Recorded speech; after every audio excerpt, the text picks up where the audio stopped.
we found this great therapist after Anna passed away, but her office was adjacent to a Planned Parenthood. And our appointments at that time were on Friday mornings.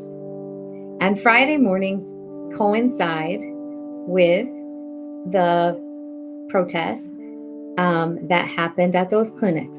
So I want you to imagine having a miscarriage, having a baby, having another miscarriage, having a baby, having a beautiful life, losing a child in a mass shooting, and then dragging your ass to grief counseling to process the loss of this child.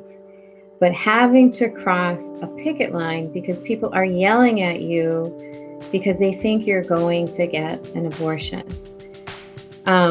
We did this several times until one day I was done. Done. Don't pretend that you know my brain. I won't pretend that I know your mind. I've got a heart inside, a heart that's breaking. Don't pretend that you know my story. I won't pretend that I know your story. I know you've got a heart inside that's breaking. I'm walking on a pile of ashes. I've got dust in my mouth. I'm just trying to get through the day. God, my Redeemer, set us free, set us free. God, my Redeemer, set us free, set us free. Oh, how you've given and taken from me. God, my Redeemer, set us free, set us free. I left out of the car and I was just like, you don't even know why I'm here. You don't even think, I don't understand.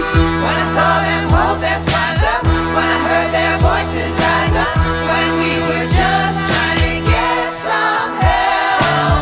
My husband had to hold me back, yeah. I was ready to attack, yeah.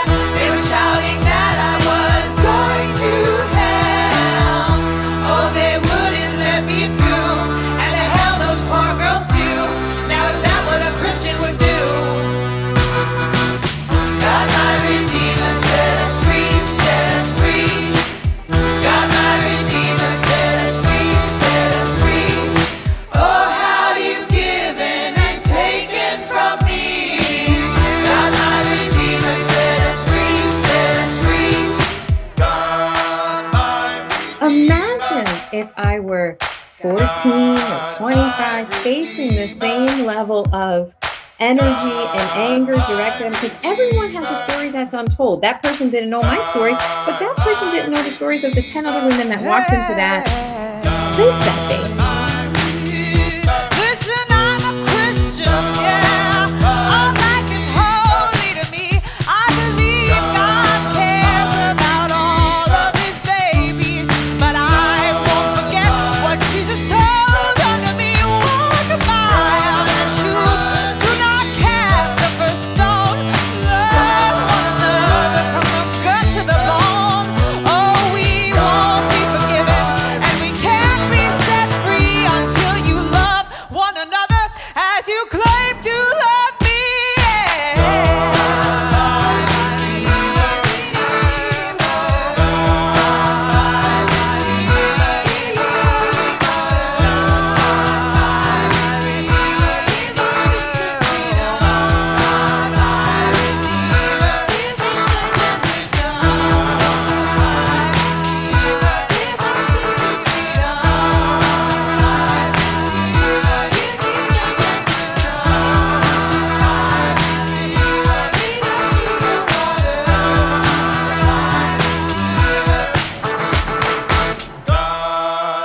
This took me like 2 weeks to recover emotionally from my outburst, but it sensitized me to the vulnerability and courage it has to take for whatever decision you make. And listen, I pray that everybody chooses, life if they so want, but I understand the circumstances behind some of those other decisions. And if we're not willing as neighbors and friends to mitigate some of those other factors, then we are in no position to tell women what to do with their bodies. And that's kind of where I stand